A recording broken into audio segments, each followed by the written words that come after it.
জামাতে সালাত আদায় করার সময় কাতারের মাঝে ফাঁকা রাখলে কি সালাত হবে? দেখেছেন দোয়া কবুলের লক্ষণগুলো কি কি? অর্থাৎ আমার যে দোয়া কবুল হয়েছে তা বুঝবো কিভাবে? টিকটিকি ঠিক ঠিক শব্দ করলে কি লা হাওলা ওয়ালা কুওয়াতা ইল্লা বিল্লাহ পড়তে হয়? কাপড়ে বুকের দুধ লাগলে কি সেই কাপড় পরে নামাজ আদায় হবে? মৃত ব্যক্তির দোষ বা তার কোনো খারাপ কাজের ব্যাপারে কথা বললে কি মৃত ব্যক্তির কবরে আযাব হতে পারে বা কবরে আযাব বেড়ে যায়? এমডি পাপেল ইসলাম আপনি লিখেছেন জামাতে সালাত আদায় করার সময় কাতারের মাঝে ফাঁকা রাখলে কি সালাত হবে? জামাতে সালাত আদায় করার সময় কাতারের মাঝে ফাঁকা রাখা উচিত নয়, জায়েজ নয়, সঠিক নয়। আমাদের অনেক মুসলিম ভাইয়েরা আছেন যারা জামাতে সালাতের সময় কাতারের পার্শ্ববর্তী মুসল্লির মাঝে অনেক ফাঁকা জায়গা রাখেন এবং মনে করেন যে একটু দূরে দাঁড়ালে এটা তার প্রাইভেসি রক্ষা হবে। বিষয়টা খুবই অনুচিত একটি কাজ, খুবই গর্হিত একটি কাজ। কারণ নবী করিম সাল্লাল্লাহু আলাইহি ওয়াসাল্লাম কাতারের মধ্যবর্তী ফাঁকা বন্ধ করার জন্য আমাদেরকে নানাভাবে উৎসাহিত করেছেন।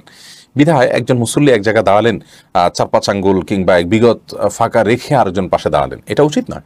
অনেকে পাশাপাশি দাঁড়াতে আসলে গায়ের সাথে হয়তো মিলে গেলেন, টাচ হয়ে গেলেন, এরকম হলে সেটাকে খুব ভালোভাবে দেখেন না এবং বলেন যে আপনি গায়ের দিকে কেন আসছেন। এটি আমাদের নেহায়েতি ভুল ধারণা। এ সম্পর্কে আবু দাউদের একটি হাদিস আমি শোনাতে চাই। আব্দুল্লাহ ইবনে ওমর রাদিয়াল্লাহু আনহু বর্ণনা করেছেন। এই হাদিসের ভাষ্যগুলো যদি আপনি লক্ষ্য করেন তাহলে বিষয়টা আপনার কাছে পরিষ্কার হয়ে যাবে যে কাতার মধ্যে ফাঁকা না রাখার বিষয়ে নবী করিম সাল্লাল্লাহু আলাইহি ওয়াসাল্লাম কি পরিমাণ গুরুত্ব আরোপ করেছেন। তিনি বলেছেন আকিমুস সুফুফ ওয়া হাযু বাইনাল মানাকিব, তোমরা সফ সোজা করো এবং কাঁধগুলোকে বরাবর করো, অর্থাৎ কাঁধগুলোকে এদিক সেদিক রেখো না, কাতার যাতে সোজা হয় সেজন্য বরাবর করো। ওয়াসুদ্দুল খালাল, এবং কাতারের মধ্যের ফাঁকাগুলোকে বন্ধ করো। এই যে ফাঁকা বন্ধ করতে বলা হয়েছে মানে কি, একজন মুসল্লি দাঁড়ালেন এই জায়গায়, আরেকজন দাঁড়ালেন এই জায়গায়, এই মাঝখানে এক হাত, এক বিগত ৫ আঙ্গুল ৭ আঙ্গুলে যে ফাঁকা থাকছে এই ফাঁকাগুলো যথাসম্ভব বন্ধ করতে হবে। ওয়ালিনু বিআইদি ইখওয়ানিকুম, নবী সাল্লাল্লাহু আলাইহি ওয়াসাল্লাম আরও বলেছেন তোমাদের ভাইদের হাতগুলোর সাথে তোমরা একটু নম্রতার আচরণ করো। তার মানে পাশে যিনি আছেন তার পাশে মিলে দাঁড়াবেন, সেটাকে তিনি ভালোভাবে দেখবেন এবং এটা সৌহার্দ্যপূর্ণ এবং আন্তরিকতাপূর্ণ মানসিকতা নিয়ে একে অন্যের সাথে দাঁড়াবেন। এই যে ব্যাপারটি আসছে নবী করিম সাল্লাল্লাহু আলাইহি ওয়াসাল্লাম ভাষ্যটা খেয়াল করলে বোঝা যায় যে ওয়ালিনু বিআইদি ইখওয়ানিকুম, তোমাদের ভাই যারা তোমাদের আশপাশে সালাতে দাঁড়াচ্ছে, নামাজে দাঁড়াচ্ছে, তাদের সাথে তোমরা নম্রতার আচরণ করো। তার মানে কি, কোমল হয়ে থাকো। অন্য হাদিসে আসছে বুখারীতে যে খায়রুকুম আলিয়ানুকুম মানাকিব ফিস সালাহ, তোমাদের মধ্যে উত্তম ব্যক্তি সে যে ব্যক্তি নামাজের মধ্যে তার পাশে মুসল্লির সাথে তার কাঁধকে নরম রাখে। তার মানে কি, তার মানে পাশের লোকের সাথে পাশাপাশি দাঁড়াতে গিয়ে যে আপনার একে অন্যের সাথে টাচ হয় সেটাকে আন্তরিকতার সাথে দেখে এবং ভালোভাবে দেখে, সেটাকে কোনো দোষে কিছু মনে করে না এবং মিলেমিশে দাঁড়ায়। এরপরে বলেছেন ওয়ালা তাদরু ফুরুজাতিল লিশ-শায়তান, তোমরা শয়তানের জন্য কোনো কাতারের মধ্যে ফাঁকা রেখো না। ওমান ওয়াসাল্লা সাফফান ওয়াসাল্লাহুল্লাহ, যে ব্যক্তি কাতার পূরণ করবে, কাতারের মধ্যে ফাঁকা বন্ধ করবে, আল্লাহ তাআলা তাকে পূর্ণ করবেন। ওমান কাতা সফফান কাতাহুল্লাহ, আর যে ব্যক্তি কোনো কাতারের মধ্যে বিচ্ছিন্নতা তৈরি করবে, দূরে দাঁড়ালো, তাহলে তাকে আল্লাহ তাআলা বিচ্ছিন্ন করবেন। মুআজামে আওসাত তবরানির একটি হাদিস আম্মা জারা আয়েশা থেকে বর্ণিত, সেই হাদিস নবী করিম সাল্লাল্লাহু আলাইহি ওয়াসাল্লাম বলেছেন যে নিশ্চয় আল্লাহ এবং আল্লাহ তাআলা রহমত নাযিল করেন এবং তার ফেরেশতারা দোয়া করেন ওই ব্যক্তির জন্য যে ব্যক্তি কাতারগুলোকে আপনার সংযুক্ত করে, কাতারের মধ্যে ফাঁকা না রাখে। ওমান সাদ্দা ফুরজাতান, এবং যে ব্যক্তি কাতারের মধ্যকার ফাঁকাকে বন্ধ করে, অর্থাৎ পাশের লোকে একটু দূরে দাঁড়ালেন কিন্তু তিনি বন্ধ করে দিলেন, তাহলে সেক্ষেত্রে রফাহুল্লাহ বিহা দারাজা, এর কারণে আল্লাহ তাআলা তার মর্যাদাকে বুলন্দ করেন, বৃদ্ধি করেন। বিধায় কাতারের মধ্যে ফাঁকা রাখা উচিত নয় এবং এ ব্যাপারে আমাদের ব্যাপকভাবে মানুষকে সচেতন করা উচিত এবং জানাশোনা বাড়ানো উচিত। স্বপ্ন মুস্তারিদ জুথি আইডি থেকে আপনি লিখেছেন, ক্লাসে যখন টিচার আসে আমরা সবাই দাঁড়িয়ে সালাম দেই, এই বিষয়টা কতটা শরীয়ত সম্মত? এই বিষয়টা নিয়ে আমরা ইনশাআল্লাহ বিস্তারিত আলোচনা সহকারে একটা ভিডিও ক্লিপ খুব শীঘ্রই আপনাদেরকে উপহার দেব বলে আমরা আশা করছি। ইতোমধ্যে এ বিষয়ে তথ্য উপাত্তগুলো মোটামুটি আমরা জোগাড় করে রেখেছি। শুধু এটুকু বলে রাখি যে কোনো গেস্ট আসলেন আর সবাই দাঁড়িয়ে গেলেন তার সম্মানার্থে, এই যে একটা কালচার আমাদের সমাজে আছে, স্কুল কলেজগুলোতে আছে, অফিস আদালতগুলোতে আছে, যে বস ঢুকলেন সবাই যার যার চেয়ার থেকে দাঁড়িয়ে গেলেন বসের সম্মানার্থে, এটি হাদিস দ্বারা সুস্পষ্টভাবে নিষিদ্ধ। নবী করিম সাল্লাল্লাহু আলাইহি ওয়াসাল্লাম হাদিস থেকে আমরা জানতে পারি যে তিনি নিষেধ করেছেন তোমরা দাঁড়াবে না কামা ইয়াকুমুল আহাজাম বা'দুহুম লিবা'দ, অমুসলিমরা যেরকম একে অন্যের জন্য দাঁড়িয়ে যায় তোমরা সেভাবে দাঁড়াবে না। তবে হ্যাঁ, কোনো আগন্তুক এসেছেন, আপনার মা এসেছেন, বৃদ্ধ মানুষ, আপনি উঠে গেলেন, তাকে ধরলেন, তাকে হেল্প করলেন, বা এরকম আরও বিভিন্ন শর্ত সাপেক্ষে দাঁড়ানোটা জায়েজ আছে এবং বিভিন্ন বর্ণনা থেকে সেটির সপক্ষে সমর্থন যেটুকু পাওয়া যায় সেটিগুলোর আলোকে দাঁড়ানো জায়েজ আছে। বাকি মৌলিকভাবে যে দাঁড়ানোর কালচার আমাদের সমাজে প্রচলিত আছে, যেমনটি বললাম স্কুল কলেজ অফিস আদালতে, যে টিচার ঢুকলেন তো সবাই যার যার জায়গা থেকে দাঁড়িয়ে যাবেন, তারপর সবাই বসবেন। এই কালচারটি নবী করিম সাল্লাল্লাহু আলাইহি ওয়াসাল্লামের সুস্পষ্ট হাদিস দ্বারা নিষিদ্ধ। লা তাকুমু কামা ইয়াকুমুল আআজিম বা'দুহুম লিবা'দ, আজমিরা বা অমুসলিমরা তারা যেরকম একের জন্য একজন আসলে সবাই দাঁড়িয়ে যায়, তোমরা সেইভাবে দাঁড়াবে না, অর্থাৎ তাদের মতো করে দাঁড়ানোর যে কালচার সেটি উচিত নয়। বাকি অসুস্থ মানুষ আসলেন, তাকে চেয়ার পেতে দিলেন, অথবা আপনি হেল্প করলেন, কিংবা আপনার আরও বিভিন্ন যে শর্ত দিয়েছেন, ইমাম নবী রাহিমাহুল্লাহ অনেকগুলো শর্ত দিয়েছেন, সেই সমস্ত শর্তের আলোকে আপনি দাঁড়ালেন, সেটি বিচ্ছিন্ন বিষয় এবং জায়েজ হতে পারে, এবং অনেকগুলো হাদিস থেকে তার পক্ষে সমর্থন পাওয়া যায়। বিষয়টা কি বিস্তারিত আমরা বলবো, তবে মোটা দাগে যে প্রশ্ন আপনি করেছেন, ক্লাসে টিচার আসার পর সবাই দাঁড়িয়ে যায় সম্মানার্থে, এই দাঁড়ানোটা এটা অবশ্যই হাদিস দ্বারা নিষিদ্ধ। কারণ হলো এই দাঁড়ানোটা ওলামা ইকরাম অনেকেই যে সমস্ত শর্ত সাপেক্ষে ক্ষেত্র বিশেষে দাঁড়ানোর অনুমোদন রেখেছেন, এটি তার মধ্যে পড়ে না। সুফিয়া আক্তার সুমি আপনি লিখেছেন, দোয়া কবুলের লক্ষণগুলো কি কি, অর্থাৎ আমার যে দোয়া কবুল হয়েছে তা বুঝবো কিভাবে?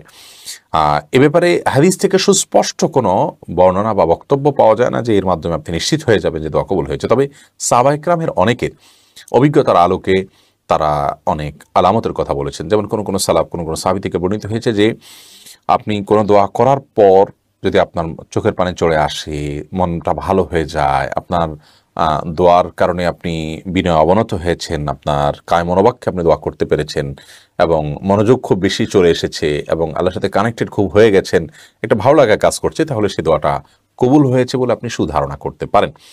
আর একটি কথা আমাদের জেনে রাখা উচিত, তা হলো দোয়া কবুলের মানে কিন্তু এই নয় শুধুমাত্র যে আমি যা চাইলাম হুবহু তা পাইলাম, এটাই একমাত্র দোয়া কবুল নয়। দোয়া কবুলের আরও ফরম্যাট আছে। আমি আল্লাহর কাছে সুনির্দিষ্ট কোনো কিছু চাইলাম, সেটা পাওয়াটা যেমন দোয়া কবুল, আমি যা চাইলাম সেটা পেলাম না, কিন্তু আল্লাহ তাআলা এই চাওয়ার কারণে ইবাদত করা, চাওয়া একটা ইবাদত, দোয়া একটা ইবাদত, এর কারণে আল্লাহ তাআলা আমার জন্য একটা সওয়াব সংরক্ষণ রাখলেন, আখিরাতে সেই সওয়াবটা দিলেন, সেটাও কিন্তু দোয়া কবুল।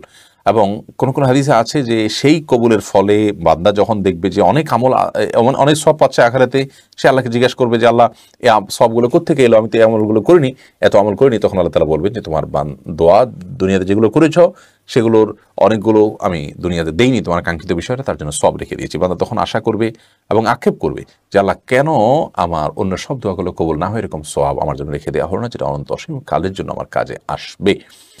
তো এখান থেকে বোঝা গেল যে দোয়া কবুল হওয়া মানে শুধুমাত্র কাঙ্ক্ষিত জিনিস পাওয়া নয়। আমরা দোয়া করতে থাকবো, দোয়ার শর্ত পূরণ করে দোয়া করলে দোয়া কবুল হয়েছে হবে, এই সুধারণা আমাদের মধ্যে থাকতে হবে। আপনি হালাল উপার্জন করবেন এবং হারাম কোনো বিষয়ে দোয়া করবেন না, বৈধ বিষয়ে দোয়া করবেন, কায় মনোবাক্যে দোয়া করবেন আল্লাহর কাছে। দোয়ার মৌলিক শর্তগুলো যদি আপনি পূরণ করেন, দোয়াতে দরুদ পাঠ করবেন, আল্লাহর প্রশংসা থাকবে, তাহলে সেক্ষেত্রে ইনশাআল্লাহ আপনার সেই দোয়া কবুল হবে। সেটা কাঙ্ক্ষিত জিনিস পেয়েও হতে পারে, আখিরাতে আল্লাহর কাছে সওয়াব পেয়েও হতে পারে। বিধায় দোয়ার ব্যাপারে নিরাশ হওয়া উচিত নয় এবং আশাবাদী থাকা উচিত। হাদিসগুলো দিকে তাকালে দোয়া আমাদেরকে আশাবাদী হতেই শেখায়। এবং নবী করিম সাল্লাল্লাহু আলাইহি ওয়াসাল্লামের হাদিসে যেমন রয়েছে, কোরআনেও রয়েছে, আল্লাহ তাআলা বলেছেন উদউনি আস্তাজিব লাকুম, তোমরা আমার কাছে দোয়া করো, আমি তোমার দোয়া কবুল করব। আল্লাহ তাআলার পক্ষ থেকে ওয়াদা আছে। বিধায় আপনি শর্ত পূরণ করে হালাল উপার্জন আছে, কায়মন বাক্যে মনোযোগের সাথে আল্লাহর কাছে দোয়া করছেন, হামদ সানা করছেন, আল্লাহর প্রশংসা করছেন, দরুদ পেশ করছেন, এরপর চাওয়া বৈধ চাওয়া পেশ করছেন, অবশ্যই সে দোয়া পূরণ হবে ইনশাআল্লাহ তাআলা। এরপরে তাসমিয়া রাজ্জাকি আলী থেকে আপনি লিখেছেন, টিকটিকি ঠিক ঠিক শব্দ করলে কি লা হাওলা ওয়ালা কুওয়াতা ইল্লা বিল্লাহ পড়তে হয়? আমাদের সমাজে প্রচলিত আছে যে টিকটিকি যদি ঠিক ঠিক আওয়াজ করে, তার আওয়াজই টিকটিকি টাইপের, এরকম আওয়াজ করলে তাহলে সেক্ষেত্রে কোনো কিছু আমরা বললে, তখন টিকটিকি আওয়াজ করলে তখন সে আমাদের সমর্থন করলো, কথাটা সত্য সঠিক এরকমটি। এটা যে কুসংস্কার, সেটা বোঝার জন্য বোধ হয় খুব একটা পণ্ডিত হওয়ার প্রয়োজন নেই, আমরা সবাই মোটামুটি বুঝি। কারণ টিকটিকির এই ঠিক ঠিক শব্দ, এটা না হয় বাংলার সাথে খাটলো, টিকটিকি তো সারা দুনিয়াতে একরকমই শব্দ করে, তাহলে অন্য দেশে মানুষ সেটাখান থেকে ঠিক ঠিক বুঝবে কেন? অন্য কোথাও ঠিকঠিকের অর্থ অন্য কিছু বিপরীত বরং হতে পারে, তখন কি তারা ভুল কিছু বুঝবে? এগুলো নিছক কিছু কুসংস্কার এবং গর্হিত বিষয়। আর টিকটিকির ঠিক ঠিক আওয়াজ শুনলে লা হাওলা কুওয়াতা ইল্লা বিল্লাহ পড়ার কথাও কোনো হাদিস দ্বারা প্রমাণিত নয়। এটি সম্পূর্ণ ভুল এবং ভ্রান্ত বিশ্বাস আমাদের। তবে হ্যাঁ, আমরা লা হাওলা ওয়ালা কুওয়াতা ইল্লা বিল্লাহ এটা অত্যন্ত গুরুত্বপূর্ণ আমল হিসাবে আমরা যখন সুযোগ আমরা পড়ব। বিশেষ করে হাদিসে আসছে এটাকে কানজুম মিন কুনুজিল জান্নাহ বলা হয়েছে। নবী সাল্লাল্লাহু আলাইহি ওয়াসাল্লাম বলেছেন লা হাওলা ওয়ালা কুওয়াতা ইল্লা বিল্লাহ, এটা হলো জান্নাতের যে ভান্ডারসমূহ আছে, এই ভান্ডারসমূহের মধ্যে থেকে একটা হলো এটা। অতএব এই দোয়া পড়লে জান্নাতের এই ভান্ডারসমূহের অধিকারী আমরা হতে পারবো। বেশি বেশি লা হাওলা ওয়ালা কুওয়াতা ইল্লা বিল্লাহ এটা আমরা পাঠ করব, সেটি আরেক বিষয়। এমএসটি আমিনা খাতুন আপনি লিখেছেন, কাপড়ে বুকের দুধ লাগলে কি সেই কাপড় পরে নামাজ আদায় হবে? হবে, কোনো অসুবিধা নেই। এস এম সেলিম রেজা রাজ আপনি লিখেছেন, বাচ্চাদের কপালে কালো টিপ দেওয়া যাবে কিনা? সৌন্দর্যের জন্য দেওয়া যেতে পারে, কিন্তু বদনজর থেকে বাঁচা যাবে, এটা দিলে আর বদনজর লাগবে না, এই বিশ্বাস থেকে দেওয়াটা ভুল। আবিদের সুলতানা ঝুমুর আইডি থেকে আপনি লিখেছেন, কোনো মৃত ব্যক্তির দোষ বা তার কোনো খারাপ কাজের ব্যাপারে কথা বললে কি মৃত ব্যক্তির খবরে আযাব হতে পারে বা খবরে আযাব বেড়ে যায়? না, এরকম কোনো কথা নেই। মৃত ব্যক্তির কোনো দোষের চর্চা করলেই তার আযাব বাড়ে এমনটি মনে করার কোনো কারণ থাকতে পারে না। যে দোষ চর্চা করছে গুনাহ হবে তার, পাপ হবে তার, কারণ সে মৃত ব্যক্তির সমালোচনা করছে। নবী করিম সাল্লাল্লাহু আলাইহি ওয়াসাল্লাম বলেছেন, কোনো ব্যক্তি মারা গেলে তার সমালোচনা তোমরা করবে না, কারণ সে যা করেছে তার সেই কর্মের ফল সে পেয়ে গেছে, ভালো হলে ভালো, মন্দ হলে মন্দ, তার সমালোচনা করবে না। অতএব যারা মৃত ব্যক্তির সমালোচনা করছে তারা গুনাহ কাজ করছে, হোক সেটা তার মধ্যে ছিল, হোক সেটা অন্যায়। ব্যক্তির সমালোচনা তার মৃত্যুর পর করা অনুচিত এবং গুনাহের কথা, সেটি তাদের গুনাহ হবে, কিন্তু মৃত ব্যক্তির এর কারণে গুনাহ হওয়ার কোনো কারণ নেই।